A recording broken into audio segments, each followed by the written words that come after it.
आज हम लोग वरिष्ठ पुलिस अधीक्षक महोदय से मिलने आए थे। उनके लिए जो ज्ञापन हमने बना रखा है, उनके लिए जो हमारी एफआईआर दर्ज नहीं हुई है, उनके लिए जो पत्र बनाया है, इसको मैं ज़रा आप लोगों के सामने पढ़ के सुनाना चाहता हूं, क्योंकि आप लोग यहाँ हैं नहीं। 26 जनवरी की परेड की तैयारी चल रही है और सारे जिम्मेदार अधिकारी जो हैं वो आज नैनीताल में हैं।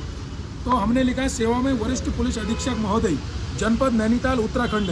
विषय, थाना मुखानी क्षेत्र में अनुसूचित जाति के परिवार पर संगठित रूप से हमला, बलवा, अवैध रूप से जेसीबी मशीन द्वारा रास्ता तोड़ने का प्रयास, महिलाओं के साथ धक्का मुक्की, अभद्रता तथा दिनांक 21/1/2026 से आज दिनांक 24/1/2026 तक किसी कार्रवाई नहीं होने के संबंध में महोदय सविनय निवेदन है कि हम प्रार्थीगण पूजा देवी, भूपेंद्र आर्या, आशा देवी, हरीश चंद्र, शांति देवी, निवासी मानस विहार कॉलोनी, पनियाली, हल्द्वानी, जनपद नैनीताल के अनुसूचित जाति के साधारण एवं शांति प्रिय एवं कानून का सम्मान करने वाले परिवार हैं। महोदय, दिनांक 21/1/2026 को द्वितीय पक्ष दया किशन पाठक सहित अन्य व्यक्तियों द्वारा लगभग 300 लोगों की संगठित भीड़ एकत्रित कर हमारे निवास क्षेत्र एवं कॉलोनी के भीतर बिना किसी वैधानिक अनुमति के जेसीबी मशीन लाकर सड़क जबरन तोड़ने तथा भूमि पर कब्जा करने का प्रयास किया गया। यह कृत्य पूर्णतः गैरकानूनी, अत्यंत गंभीर एवं सार्वजनिक शांति भंग करने वाला था।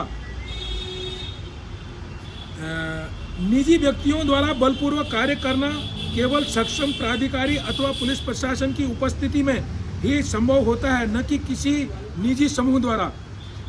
हम यहाँ स्पष्ट कर देना चाहते हैं कि अगर उनको सड़क को तोड़ना था तो कम से कम प्रशासन की अनुमति से उस सड़क को तोड़ा जा सकता था।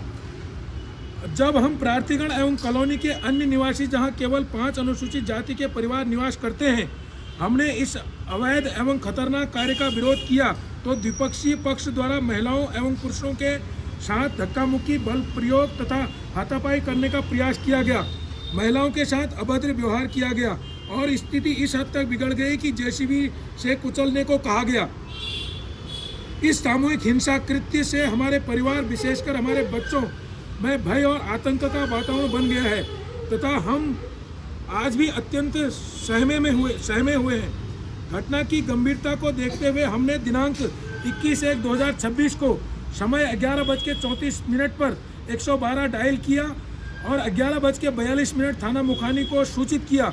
पुलिस ने आकर मामले को शांत कराया। इसके पश्चात हम स्वयं थाना मुखानी पहुंचे और एफआईआर दर्ज करने का प्रयास किया, किंतु थाना मुखानी द्वारा हमारा प्रार्थना पत्र एफआईआर रिसीव करने से इनकार कर दिया, जो कि अत्यंत दुर्भाग्यपूर्ण एवं कानून के विपरीत है। महोदय, यह अत्यंत पीड़ादायक है कि दिनांक 21/1/2026 से आज तक इस गंभीर प्रकरण में कोई भी प्रभावकारी कार्रवाई नहीं की गई, जबकि पूरी घटना की स्पष्ट वीडियो फुटेज हमारे पास साक्ष्य के रूप में उपलब्ध है। यह भी निवेदन है कि हमारे घर की ओर जाने वाली सड़क, जो हमारी वैध रजिस्ट्री एवं लंबे समय से प्रचलित उपयोग के अनुसार स्थापित है, जो द्वितीय पक्ष द्वारा जबरन जेसीबी मशीन से तोड़ने का प्रयास किया गया। यह कृत्य इंडियन एसेसमेंट एक्ट 1882 के अंतर्गत हमारे रास्ते के अधिकार का स्पष्ट उल्लंघन है तथा पूर्णतः कानून के विरुद्ध है। अनुसूचित जाति के व्यक्तियों के साथ इस तरह की मारपीट, धक्का मुक्की, भय उत्पन्न करना एवं अनुसूचित जाति के व्यक्तियों के साथ बल प्रयोग किया जाना SC/ST अधिनियम के अंतर्गत दंडनीय अपराध है। एफआईआर दर्ज न किया जाना हमारे साथ गंभीर अन्याय है और हमारी सुरक्षा को लेकर भय और बढ़ गया। महोदय, हमें कानून इतना चाहते हैं कि कानून को अपने हाथ में लेने वाले लोगों के विरुद्ध निष्पक्ष एवं कठोर कार्रवाई हो, ताकि हमारा भी कानून पर विश्वास रह सके। अतः आपसे निवेदन है कि दया किशन पाठक सहित वीडियो फुटेज के आधार पर संबंधित व्यक्तियों की पहचान कर उनके विरुद्ध IPC एवं SC/ST अत्याचार निवारण अधिनियम की सुसंगत धाराओं में के अंतर्गत एफआईआर दर्ज कराई जाए। हम प्रार्थीगण एवं हमारे परिजनों की जान माल की सुरक्षा के लिए तत्काल पुलिस संरक्षण प्रदान किया जाए। थाना मुखानी द्वारा एफआईआर पत्र रिसीव न करने के कृत्य की जांच कर दोषी अधिकारी कर्मचारियों के विरुद्ध विभागीय कार्रवाई की जाए, अन्यथा भविष्य में किसी भी अप्रिय घटना की संपूर्ण जिम्मेदारी प्रशासन की रहेगी। तो ये हमने वरिष्ठ पुलिस अधीक्षक महोदय को पत्र लिखा था और हम परसों भी उनसे मिलने आए थे 21 तारीख को। उनसे उस दिन भी मुलाकात नहीं हो पाई थी।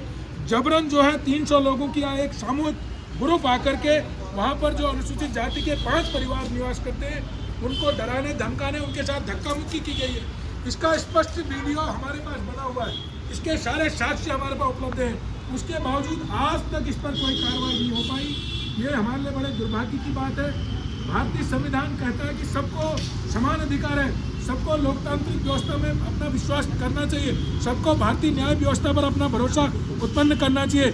वो लोग जिनके पास समूह है, जो समूह में आकर के इस तरह की घटनाओं से मॉब लिंचिंग होने की संभावना दिखती है। आप वीडियो में देखेंगे, आप लोगों से मैं कहूँगा वीडियो देखिए, सारे वीडियो जब आपके पास स्पष्ट रूप से आएंगे तो आपको स्पष्ट दिखेगा कि किस तरह वीडियो में स्पष्ट दिख रहा है कि वो महिलाओं के साथ बदतमीजी कर रहे हैं, धक्का मुक्की कर रहे हैं, उनके साथ मारपीट करने का प्रयास कर रहे हैं। तो ये समाज में भय और असुरक्षा का माहौल पैदा हो गया है। इसके लिए कठोर कार्रवाई होनी आवश्यक है। हल्द्वानी जैसे शांत शहर में, उत्तराखंड की शांतवादियों में आज तक ऐसी घटना नहीं घटित हुई कि कोई समूह आकर के किसी दूसरे की प्रॉपर्टी पे अपनी प्रॉपर्टी बताकर, उनकी प्रॉपर्टी वहाँ पर हो सकती है लेकिन उसको कानून उसकी व्यवस्था करे, कोई उस प्रॉपर्टी में आकर के 300 लोगों की भीड़ को ला करके वहाँ पर जबरन कब्जा लेने का जो प्रयास हुआ है, यह इतिहास में पहली बार हुआ है और इतिहास गवाह है इस बात का कि यह केवल अनुसूचित जाति के लोगों के साथ हुआ है। आज तक हल्द्वानी में ऐसी घटना देखने को नहीं मिली।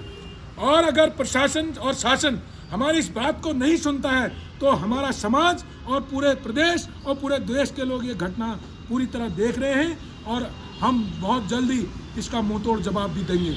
आज भले ही आपके पास, उनके पास संख्या बल है, लेकिन उनको भी ये सोचना चाहिए, हम फौजी भाइयों की मान सम्मान करते हैं, उनकी इज्जत करते हैं, वो हमारी देश की सेवा करते हैं, लेकिन इस तरह से ये लोग हमारे फौजियों के नाम पर अपने संगठन को और फौजियों को बदनाम करने का काम कर रहे हैं जो हमारे देश की रक्षा करते हैं। तो ये दंडनीय अपराध है। हम इस मांग के लिए आए थे, उम्मीद करता हूँ कि हमें न्याय मिलेगा।